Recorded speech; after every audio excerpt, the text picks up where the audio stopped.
Je n'aurais jamais dû prendre ce voyage.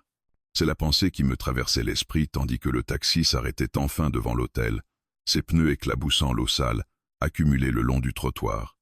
Il pleuvait depuis des heures, une pluie froide et insistante, qui collait aux vitres, comme si la ville refusait de me laisser entrer sans résistance. Mes épaules étaient lourdes, mes yeux brûlaient de fatigue, et mon sac de voyage semblait peser le double de ce qu'il contenait réellement.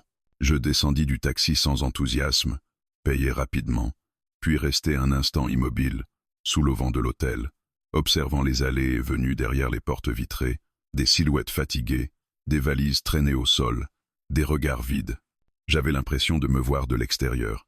30 ans, un emploi stable, une vie en ordre, c'est ce que je disais quand on me demandait comment ça allait. En réalité, tout me semblait figé, comme si j'avançais par habitude, sans vraiment savoir pourquoi. Le hall de l'hôtel était bondé, des conversations se chevauchaient, un enfant pleurait quelque part, une valise tomba lourdement contre le sol. Je fis la queue, regardant l'heure sur mon téléphone, presque minuit. La conférence pour laquelle j'étais venu commençait le lendemain matin. J'avais rêvé d'une douche chaude, d'un lit silencieux, de quelques heures de sommeil sans pensée parasite. Rien de plus. Quand ce fut enfin mon tour, l'employé à la réception leva les yeux vers moi avec un sourire fatigué. Il avait l'air d'avoir vécu plusieurs vies en une seule soirée. « Nom ?» demanda-t-il en tapotant déjà sur son clavier. Je le lui donnai. Il fronça légèrement les sourcils, consulta son écran, puis hocha la tête. « Oui, chambre 318. Désolé pour l'attente, on a eu quelques soucis ce soir. » Je hochai la tête sans répondre. À cet instant, je n'avais pas l'énergie de poser des questions. Il me tendit la carte magnétique, marmonna quelques indications sur l'ascenseur et passa déjà au client suivant. Fin de la conversation. L'ascenseur monta lentement, ponctué d'arrêts inutiles. Chaque étage semblait s'étirer davantage que le précédent. J'étais seul dans la cabine, entouré de miroirs qui me renvoyaient une image que je connaissais trop bien. Un homme fatigué, les traits tirés, le regard ailleurs. Je soupirais et passais une main dans mes cheveux. Demain, je ferai semblant d'être motivé. Ce soir, je voulais juste disparaître quelques heures. Le couloir du 3e étage était silencieux, éclairé par une lumière jaune trop faible. La moquette étouffait mes pas, accentuant cette impression irréelle, comme si j'avançais dans un endroit qui n'existait qu'à moitié. J'arrivai devant la porte 318, sortis la carte de ma poche et l'insérai dans le lecteur. Bip! La porte s'ouvrit. Je fis un pas à l'intérieur. Puis je m'arrêtai net. La lumière était allumée. Ce n'était pas une chambre vide attendant son occupant. Une valise était posée près du mur. Un manteau était suspendu au dossier de la chaise. Sur le bureau, un ordinateur portable ouvert diffusait une lueur douce. Et à côté, une tasse encore fumante laissait s'échapper une odeur de café frais. Mon cœur rata un battement. « Pardon », dis-je à voix basse, convaincu d'avoir fait une erreur. Je reculai légèrement, vérifiai le numéro sur la porte. 318. Je regardai de nouveau la carte dans ma main. Même numéro. Une sensation étrange me parcourut l'échine, un mélange d'embarras et d'inquiétude. C'est à ce moment-là que je la vis. Elle se tenait près de la fenêtre, dos à moi, occupée à refermer les rideaux. Elle se retourna lentement, comme si elle avait senti ma présence avant de m'entendre. Nos regards se croisèrent. Elle était calme. Surpris, oui, mais pas paniqué. Ses cheveux sombres tombaient librement sur ses épaules, légèrement ondulés, comme s'il n'avait pas connu de brosse depuis plusieurs heures. Elle portait un simple haut clair et un pantalon confortable, rien de provoquant, rien de calculé. Pourtant, quelque chose dans sa posture, dans la façon dont elle me regardait, m'obligea à rester là, figé. « Je peux savoir ce que vous faites dans ma chambre ?» demanda-t-elle d'une voix posée. Il n'y avait ni agressivité, ni panique, seulement une fermeté tranquille. « Je crois qu'il y a une erreur », répondis-je aussitôt en levant ma carte comme une preuve maladroite. « On m'a donné cette chambre à la réception. » Elle plissa légèrement les yeux, s'approcha du bureau, prit sa propre carte et la compara à la mienne. Même numéro. Elle expira lentement, comme si elle venait de confirmer ce qu'elle redoutait déjà. « Formidable », murmura-t-elle. Ils ont dû se tromper. Un silence s'installa. Pas un silence gêné, pas encore, plutôt un silence d'évaluation. Elle me détaillait sans le cacher. Ma tenue froissée par le voyage, mon sac fatigué, mes traits tirés. Je sentais son regard, non pas intrusif, mais précis, comme si elle cherchait à comprendre à qui elle avait affaire. « Je vais redescendre à la réception, dis-je enfin. Désolé pour... » tout ça. Je fis un pas en arrière, prêt à battre en retraite. Attendez, un seul mot, mais il me cloua sur place. Il est presque minuit, ajouta-t-elle. J'ai vu le hall tout à l'heure. C'est le chaos. Vous allez attendre une éternité. Elle n'avait pas tort. L'idée de retourner dans cette foule me donna un léger vertige. Je ne dis pas que c'est normal, poursuivit-elle, mais ce n'est pas de votre faute non plus. Elle jeta un coup d'œil autour de la chambre, comme si elle la découvrait à nouveau. Un lit large occupait le centre de la pièce. Un seul lit. Mon regard suivit le sien malgré moi. Elle s'en rendit compte. Un léger sourire, presque imperceptible, passa sur ses lèvres avant de disparaître. « Il n'y a qu'un lit », dit-elle simplement. Puis elle se tut. Elle ne croisa pas les bras, ne détourna pas les yeux. Elle resta là, face à moi, parfaitement immobile, attendant. Ma réponse, et à cet instant précis, je compris que ce voyage ne se déroulerait pas comme prévu. Le silence qui suivit sa phrase était plus lourd que je ne l'aurais cru. Il n'y a qu'un lit. Elle l'avait dit sans provocation, sans ironie, comme un simple constat. Pourtant, dans l'espace réduit de la chambre, ces mots semblaient avoir déplacé quelque chose, modifié l'air même que nous respirions. Je sentais la fatigue peser sur moi, mais aussi une lucidité étrange, presque trop nette, comme si chaque détail prenait soudain plus d'importance. Je détournai les yeux le premier, plus par réflexe que par gêne. Je déposai mon sac près de la porte, sans vraiment m'en rendre compte, comme si ce geste me donnait le droit d'exister ici, ne serait-ce que quelques secondes de plus. Je, répétai-je, cherchant mes mots. Je peux redescendre régler ça, ce n'est pas un problème. C'était un mensonge, ou du moins, une demi-vérité.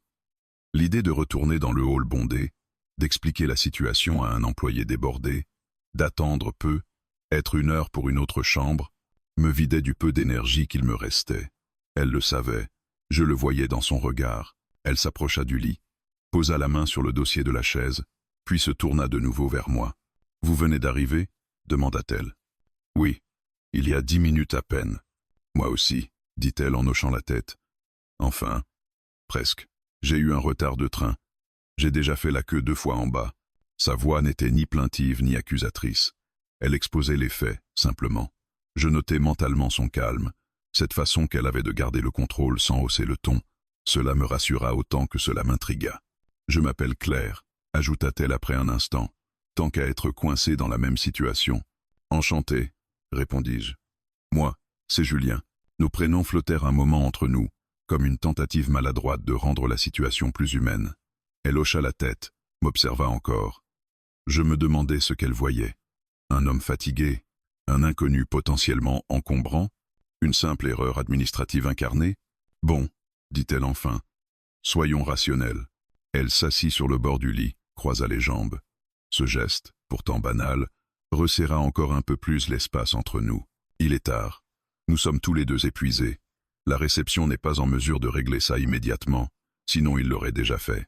Vous pouvez descendre, oui, ou vous pouvez rester ici, le temps qu'il trouve une solution demain matin. Je la regardais, surpris par son pragmatisme. Elle ne me proposait rien directement. Elle posait les options sur la table, me laissant le poids du choix.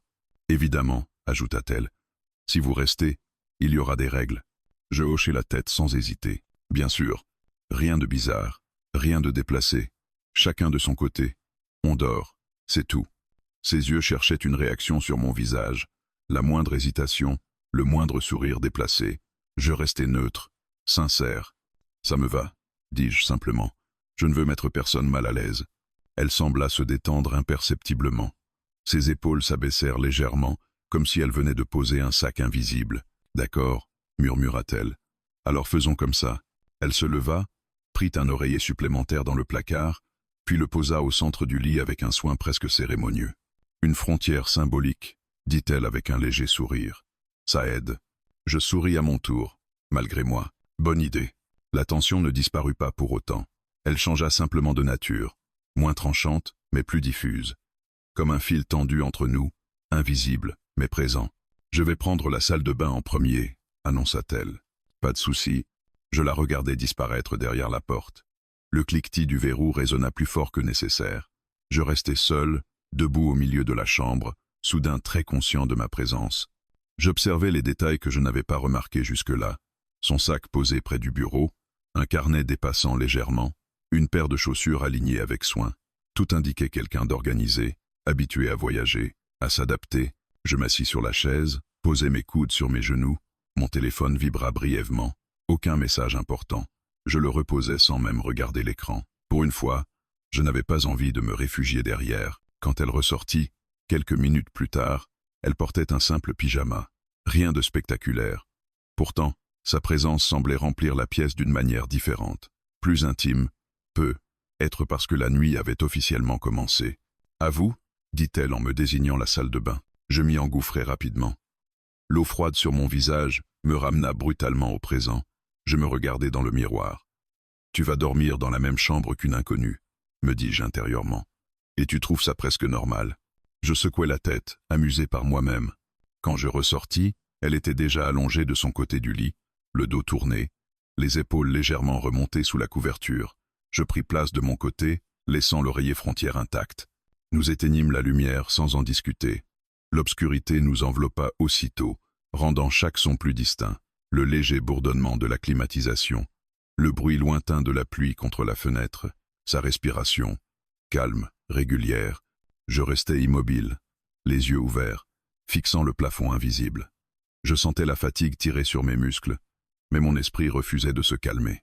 Trop de pensées, trop de conscience de l'autre présence, à quelques centimètres à peine. « Vous dormez » demanda-t-elle doucement après un moment. « Pas encore » avouai-je. Un silence, puis un léger rire étouffé. Moi non plus. Il n'y avait rien de séducteur dans cet échange. Juste deux voix basses, deux inconnus partageant une situation absurde. Et pourtant, quelque chose se tissait déjà, lentement, sans que je sache lui donner un nom. « Demain matin, dit-elle, tout ça nous paraîtra probablement ridicule. »« Oui, répondis-je. Mais ce soir, c'est un peu irréel. » Exactement. Nous nous tûmes de nouveau. La frontière d'oreiller resta en place. Aucun geste ne franchit la limite.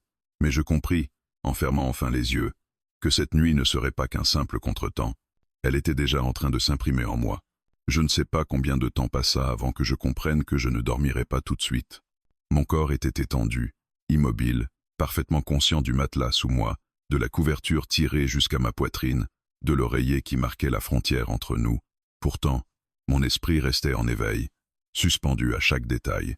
Le souffle régulier de Claire, le léger froissement du drap lorsqu'elle bougeait à peine, le bourdonnement constant de la climatisation. Rien d'extraordinaire. Et pourtant, tout semblait amplifié. Je fermais les yeux plus fort, comme si ce simple geste pouvait m'aider à disparaître dans le sommeil. En vain. Je pensais à la journée qui m'attendait le lendemain. Les présentations, les visages inconnus, les conversations obligées. Normalement, ce genre de pensée m'endormait rapidement. Ce soir-là, elle glissait sur moi sans accroche. Mon attention revenait toujours à ce qui se trouvait à quelques centimètres de mon épaule. Je sentis Claire bouger légèrement. « Julien » murmura-t-elle. « Oui. » Sa voix était basse, presque hésitante, comme si elle n'était pas certaine d'avoir le droit de troubler le silence. « Est-ce que ça vous met mal à l'aise » demanda-t-elle. Je pris une seconde avant de répondre, non par calcul, mais parce que la question méritait de l'honnêteté. « Non, » dis-je finalement. « Enfin, c'est étrange, mais pas mal à l'aise. » Elle inspira profondément, puis relâcha l'air lentement. « Tant mieux, » dit-elle. Je n'avais pas envie de passer la nuit à me demander si j'avais pris une mauvaise décision. Je souris dans l'obscurité, même si elle ne pouvait pas le voir. Moi non plus. Un nouveau silence s'installa, différent du précédent, moins tendu, plus ouvert, comme si cette simple phrase avait posé quelque chose entre nous, une reconnaissance mutuelle de l'étrangeté de la situation. « Vous êtes ici pourquoi » demanda-t-elle après un moment. « Travail. Une conférence. Rien de très excitant. » Moi aussi, dit-elle doucement. Enfin, pas une conférence, une formation. Changer d'air, soi-disant. Je tournai légèrement la tête vers elle, sans franchir la frontière invisible. Et ça marche? Elle mit quelques secondes à répondre. Je ne sais pas encore. Peut être que oui. Peut être que je fuyais juste quelque chose. Sa franchise me surprit. Ce n'était pas le genre de phrase que l'on échange habituellement avec un inconnu, encore moins au milieu de la nuit, dans une chambre d'hôtel partagée par erreur. Pourtant, elle l'avait dite sans emphase, comme un aveu qu'elle n'avait plus la force de garder pour elle seule. « Fuir quoi » demandai-je, sans insister. La sensation de tourner en rond. répondit-elle simplement. Vous connaissez? Je laissai échapper un léger souffle, presque un rire sans joie. Un peu trop bien. Elle ne posa pas de questions supplémentaires. Elle n'en avait pas besoin. Le silence qui suivit était chargé de compréhension plutôt que d'attente. Je sentis le matelas s'affaisser légèrement quand elle se tourna sur le côté, toujours à distance respectable. Je pouvais presque sentir la chaleur de son corps, sans qu'il y ait de contact. Cette proximité sans toucher était étrangement plus troublante que si nos bras s'étaient frôlés par accident. « Vous savez, reprit-elle, j'ai hésité à vous dire de rester. »« Ah oui? » »« Oui. Pas à cause de vous, à cause de moi. » Je fronçai légèrement les sourcils. « Comment ça? » ?»« J'ai passé beaucoup de temps à tout contrôler, dit-elle, à décider seule, à ne pas laisser de place à l'imprévu.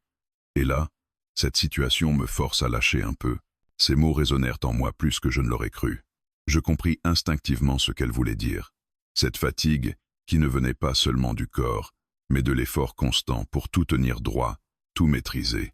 Peut être que ce n'est pas une mauvaise chose, dis-je doucement. Elle ne répondit pas tout de suite. Puis, peut être, je sentis quelque chose se déplacer en moi à cet instant. Une forme de calme inattendu, comme si le simple fait de partager ses pensées, sans jugement ni attente, allégeait un poids que je ne savais pas porter. « Julien? Oui. Merci d'être... normal, dit-elle avec un sourire dans la voix. Ça change. Je ris doucement. De rien. Merci de ne pas m'avoir jeté dehors. J'y ai pensé, admit-elle en riant à son tour. Mais vous aviez l'air trop fatigué pour être dangereux. C'est rassurant. Les minutes s'écoulèrent ainsi, ponctuées de phrases brèves, parfois de longs silences confortables. Nous parlâmes de choses simples. La ville, les hôtels impersonnels, le café trop cher servi au petit déjeuner. Rien de personnel, et pourtant tout semblait l'être un peu. À un moment, je pris conscience que ma respiration s'était calquée sur la sienne. Nos rythmes s'accordaient, lentement. Je n'avais plus cette sensation d'alerte permanente. Mes muscles se détendaient enfin. « Claire », murmurai-je sans vraiment réfléchir. « Oui. Si à un moment vous préférez que je parte, n'hésitez pas à me le dire. » Elle ne répondit pas immédiatement. Puis, très doucement, « Je vous dirai. Mais pour l'instant, restez. » Ce mot résonna plus longtemps qu'il n'aurait dû. Rester, pas comme une invitation, pas comme un ordre, comme une décision partagée. Je fermai les yeux. Cette fois, pour de vrai, je sentis le sommeil approcher, lentement, sans brusquerie. Juste avant de sombrer, une pensée traversa mon esprit, claire et simple. Cette nuit n'était pas une erreur à corriger. C'était un choix. Et je venais de le faire. Je me réveillais sans vraiment savoir pourquoi. Il n'y avait pas de bruit soudain. Pas de cauchemar, pas de pensée claire pour m'arracher au sommeil.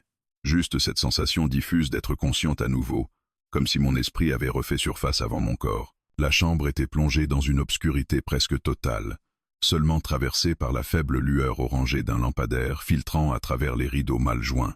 Je restais immobile, respirant lentement, essayant de comprendre où j'étais. Puis je me souvins. L'hôtel, la pluie, l'erreur, le lit partagé, Claire. Je sentis sa présence avant même de l'entendre. Sa respiration n'était plus aussi régulière qu'au moment où je m'étais endormi. Elle était éveillée, elle aussi. Je le sus sans qu'elle n'ait besoin de parler. C'était étrange, cette certitude silencieuse, mais elle s'imposa à moi naturellement. « Vous êtes réveillé ?» murmura-t-elle presque au même instant. Je souris dans l'obscurité. « Oui. Désolé. Je n'arrivais plus à dormir.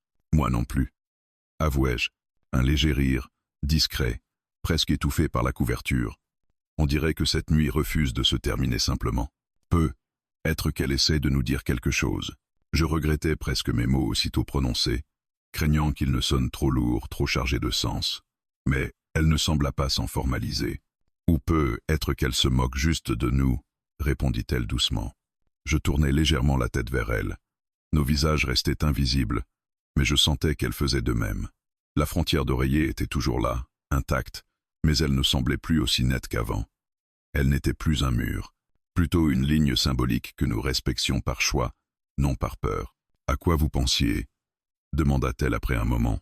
Je pris le temps de réfléchir, pas pour filtrer, mais pour être honnête. À rien de précis, à tout en même temps, à cette impression d'être exactement là où je devais être, alors que rien n'était prévu comme ça. Elle resta silencieuse quelques secondes. « C'est étrange, dit-elle enfin. Je ressens la même chose. Comme si cette erreur, avait mis pause sur le reste. Je comprenais parfaitement. Depuis mon arrivée, je n'avais pas pensé une seule fois à mes dossiers, à mes obligations, à cette liste mentale de choses à faire qui m'accompagnait habituellement partout. Il n'y avait plus que cette chambre, cette nuit suspendue, et cette voix à côté de moi. « Vous êtes du genre à beaucoup réfléchir ?» demandai-je. « Trop », répondit-elle sans hésiter. « Toujours à anticiper, à analyser, à prévoir la sortie avant même d'entrer quelque part. Moi aussi, dis-je. Ou du moins, je l'étais. Ces derniers temps, j'ai l'impression de fonctionner en pilote automatique. C'est épuisant, murmura-t-elle. Oui, le silence qui suivit n'était pas vide. Il était plein de ces pensées partagées sans être formulées. Je sentais que quelque chose se construisait, lentement, sans urgence. Une confiance fragile, mais réelle. Elle bougea légèrement, replia ses jambes, puis soupira. « Vous savez ce qui est le plus bizarre ?» dit-elle. « Quoi ? Je ne me sens pas obligé de jouer un rôle avec vous. » Ces mots me frappèrent plus fort que je ne l'aurais cru. « Quel rôle ?» demandai-je doucement. « Celui de la femme forte, de celle qui gère tout, qui ne doute jamais, qui n'a besoin de personne. » Je restai silencieux, lui laissant l'espace. « Ici, continua-t-elle, dans cette chambre impersonnelle, avec un inconnu, je peux juste être fatigué, humaine. » Je sentis une chaleur étrange se diffuser dans ma poitrine. « Je crois que c'est réciproque, dis-je. Avec vous, je n'ai pas l'impression de devoir prouver quoi que ce soit. » Elle expira lentement, comme soulagée. « C'est rare, » murmura-t-elle. Un long moment passa. Le temps semblait s'étirer différemment, comme s'il avait décidé de nous accorder une trêve. Je sentis mes paupières devenir lourdes, mais je résistais un peu, savourant cette présence calme, cette proximité sans exigence. « Claire, oui. Est-ce que ça vous fait peur, que cette nuit compte plus qu'elle ne devrait ?» Elle réfléchit. Je le sentais. Un peu, admit-elle. Mais je crois que ce qui me ferait le plus peur, ce serait de faire comme si elle ne comptait pas du tout. Ces mots s'insinuèrent en moi, avec une douceur inattendue. Je compris alors que nous étions exactement au même endroit, émotionnellement. Sur ce fil ténu entre prudence et abandon. « On n'a pas besoin de décider quoi que ce soit, dis-je. Pas maintenant. »« Non, » répondit-elle. « Juste être là. » Nous retombâmes dans le silence. Cette fois, il n'était plus chargé de questions, mais d'une paix nouvelle. Je sentis mes muscles se relâcher complètement. Ma respiration ralentit. À un moment, sans vraiment m'en rendre compte, je me rapprochais légèrement de la frontière d'oreiller. Pas assez pour la franchir, juste assez pour réduire la distance. Elle ne bougea pas, elle ne recula pas non plus. Je perçus la chaleur de son corps, subtile, rassurante. Pas un appel, pas une promesse, juste une présence. « Bonne nuit, Julien », murmura-t-elle enfin. « Bonne nuit, Claire. » Cette fois, le sommeil m'emporta sans résistance. Et tandis que je glissais doucement dans l'obscurité, je compris que quelque chose s'était déplacé entre nous. Rien de visible, rien de spectaculaire, mais suffisamment pour que cette nuit ne soit plus jamais tout à fait ordinaire.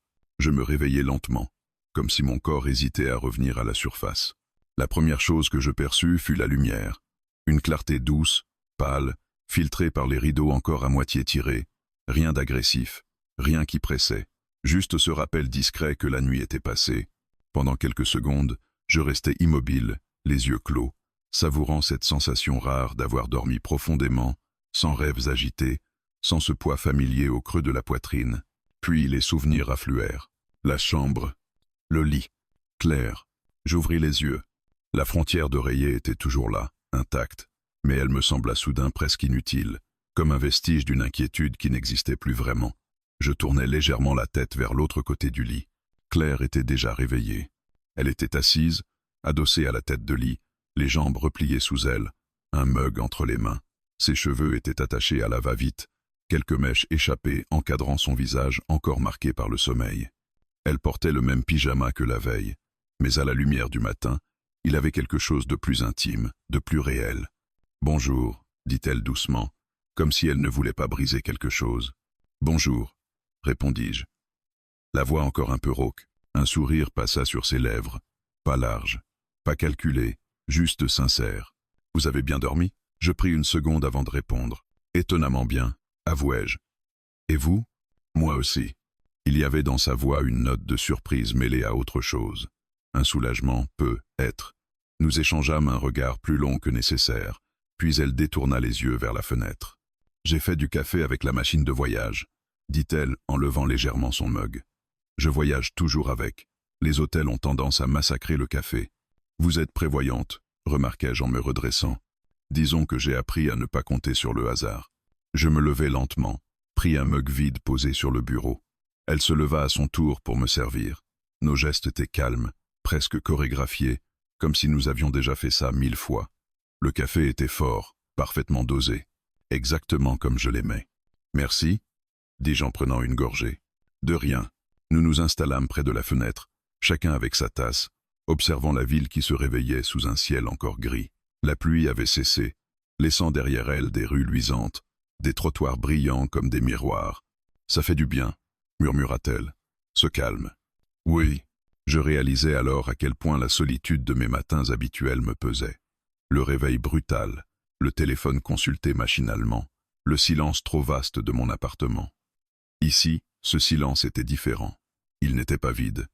Il était partagé. Vous repartez quand? Demandai-je. Ce soir, répondit-elle.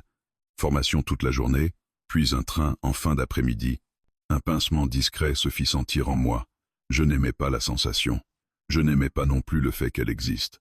Et vous? Demain matin, nous restâmes silencieux un instant, chacun absorbé par ses pensées. Le tic-tac discret de l'horloge murale rythmait le temps, nous rappelant que cette parenthèse avait une fin. Un bruit soudain brisa le moment. Le téléphone de la chambre vibra sur le bureau. Nous nous regardâmes. La réception, dit-elle en devinant. Je hochai la tête et allai décrocher. Bonjour, ici la réception. Nous tenions à nous excuser pour l'erreur d'hier soir. Une chambre est désormais disponible si vous souhaitez changer. Je jetai un coup d'œil vers Claire. Elle me regardait attentivement, sans expression particulière, mais je sentais l'attente dans son regard. Pas une pression, juste une présence. Merci de nous avoir prévenus, répondis-je. Est-ce que ce n'est pas un problème si je reste dans cette chambre jusqu'à mon départ demain? Un court silence à l'autre bout du fil. Non, bien sûr. Si cela vous convient à tous les deux, aucun souci. Très bien, merci. Je raccrochai lentement. Claire me fixait toujours. Alors, demanda-t-elle, ils ont une autre chambre. Si je veux changer. Elle hocha la tête, sans commentaire. Elle ne posa pas la question que je sentais pourtant suspendue entre nous. Elle attendait. Je pris une inspiration. Mais j'ai dit que j'ai hestais. Elle ne sourit pas immédiatement. Elle me regarda d'abord longuement, comme pour vérifier quelque chose en moi. Puis un sourire doux, presque timide, apparut. Ça me va, dit-elle simplement. Quelque chose se détendit en moi à cet instant. Comme si cette décision, pourtant anodine en apparence, venait de confirmer ce que je ressentais sans oser le formuler. La matinée passa rapidement. Nous nous préparâmes chacun de notre côté, sans gêne excessive, mais avec cette attention nouvelle à l'autre. Elle se maquillait légèrement devant le miroir pendant que je rangeais mes affaires. Par moments, nos regards se croisaient dans le reflet. Aucun de nous ne détournait les yeux trop vite. Avant de partir, elle se tourna vers moi. « On se retrouve ici ce soir ?» demanda-t-elle. « Bien sûr. » La porte se referma derrière elle, et la chambre retrouva son silence. Pourtant, elle ne me parut pas vide. Il y avait encore son odeur légère dans l'air, sa tasse sur le bureau, un élastique à cheveux oublié près du lit. La journée passa comme dans un flou. Les présentations, les discussions, les pauses café. J'étais présent, mais ailleurs. Mon esprit revenait sans cesse à la chambre, à ce matin partagé, à cette décision que j'avais prise presque instinctivement. En fin d'après-midi, je remontais à l'hôtel plus tôt que prévu. Je me changeais, pris une douche, essayais de calmer cette impatience étrange qui s'était installée en moi.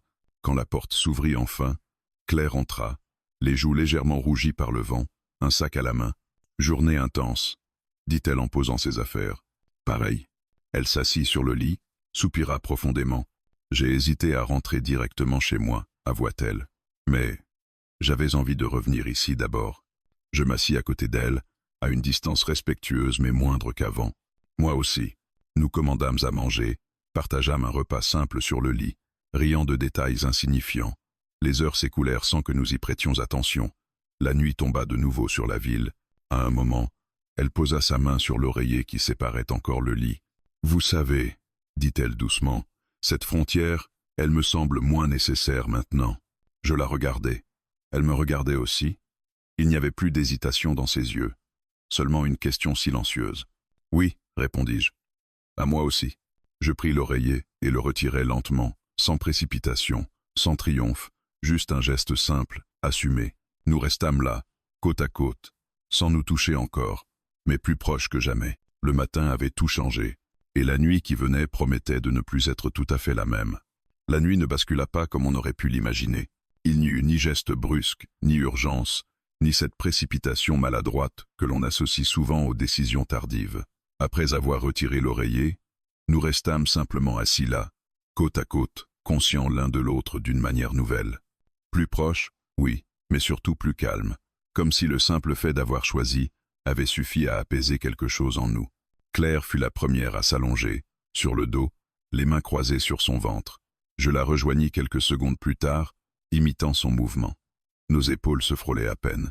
Ce contact léger me traversa comme un courant discret mais profond. « C'est étrange », murmura-t-elle.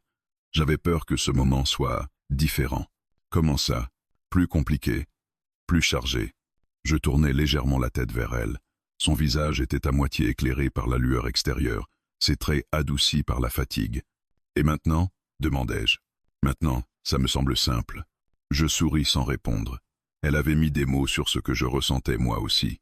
Cette simplicité inattendue n'est non pas de l'absence d'émotion, mais de sa justesse. Nous restâmes un moment à regarder le plafond, écoutant la ville respirer au loin. Puis, presque naturellement, elle se tourna vers moi. Son bras vint se poser contre le mien. Pas plus, pas moins. « Vous savez, dit-elle après un silence, je n'avais pas prévu de laisser quelqu'un entrer comme ça dans mon espace. Moi non plus. Et pourtant, je laissai ma main glisser lentement jusqu'à la sienne. Je la touchai du bout des doigts, prêt à me retirer au moindre signe d'hésitation. Elle ne recula pas. Au contraire, elle entrelaça doucement ses doigts aux miens. Il n'y eut pas de frisson spectaculaire, juste une chaleur tranquille, enveloppante, comme si ce geste venait confirmer quelque chose qui était déjà là depuis longtemps. « Merci », murmura-t-elle. « Pourquoi ? Pour la patience, pour le respect, pour ne pas avoir transformé cette nuit en quelque chose qu'elle n'était pas. » Ces mots me touchèrent plus que je ne l'aurais cru. Je compris alors que ce que nous partagions n'était pas une parenthèse frivole, mais un moment de reconnaissance mutuelle. Deux solitudes qui s'étaient croisées sans se heurter. Nous nous endormîmes ainsi, nos mains jointes, sans promesses formulées, sans projection, juste présents. Quand je me réveillai le lendemain matin, le jour filtrait déjà largement dans la chambre. Claire dormait encore, tournée vers moi, son front légèrement plissé, comme si elle rêvait intensément. Je restais immobile, observant le rythme paisible de sa respiration, la façon dont la lumière dessinait des ombres douces sur son visage. Je ressentis alors quelque chose d'inattendu, pas de l'excitation, pas de l'angoisse, mais une gratitude profonde. Je me levai doucement pour ne pas la réveiller. Je rangeai mes affaires en silence, préparai un café, puis m'assis près de la fenêtre, laissant mes pensées se poser. Je n'essayais pas de comprendre ce que tout cela signifiait pour la suite. Je savais seulement que cette nuit avait déplacé quelque chose en moi, une certitude fragile mais réelle. Je n'étais plus tout à fait le même homme que celui qui était entré dans cette chambre par erreur. Quand Claire se réveilla, elle me trouva là, tasse à la main. « Bonjour », dit-elle, la voix encore endormie. « Bonjour ». Elle s'étira légèrement, puis me sourit. « Vous avez l'air différent. Vous aussi. » Nous échangeâmes un regard qui contenait plus que 1000 phrases. Il y avait de la tendresse, oui, mais aussi une lucidité nouvelle. Aucun de nous ne se racontait d'histoire. Nous savions que cette rencontre avait eu lieu dans un contexte précis, limité dans le temps. « Je dois partir dans 1 heure », dit-elle finalement. Moi aussi. Nous prîmes le petit déjeuner ensemble, parlant de choses simples, comme si nous voulions préserver cette normalité retrouvée.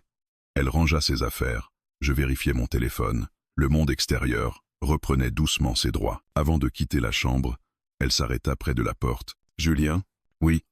Je ne sais pas ce que cette nuit deviendra dans nos vies. Peut être un souvenir, peut être autre chose. Mais je ne veux pas qu'elle disparaisse comme si elle n'avait jamais existé. » Je m'approchai d'elle. « Elle ne disparaîtra pas, dis-je. Pas pour moi. » Elle hocha la tête, visiblement émue. Puis, sans hésitation, elle m'embrassa. Ce n'était pas un baiser pressé ni passionné. C'était un baiser de revoir, chargé de reconnaissance, de douceur, de cette promesse implicite que certaines rencontres n'ont pas besoin de durer pour être essentielles. Nous nous séparâmes dans le couloir, chacun prenant une direction différente. Je la regardai s'éloigner quelques secondes avant de me tourner à mon tour. Plus tard, Dans le train qui me ramenait chez moi, je repensais à tout cela, à la fatigue initiale, à l'erreur administrative, à ce lit unique qui avait tout déclenché. J'aurais pu choisir la facilité, le retrait, l'indifférence. J'avais choisi de rester. Ce que je n'avais pas prévu, ce n'était pas la proximité, ni même l'attirance. C'était cette sensation rare d'avoir été pleinement présent, sans masque, sans rôle à jouer, d'avoir partagé une nuit qui n'avait rien volé à personne. Et tandis que le paysage défilait derrière la vitre, je compris une chose simple et essentielle. Parfois, il n'y a qu'un lit. Mais il y a surtout un choix,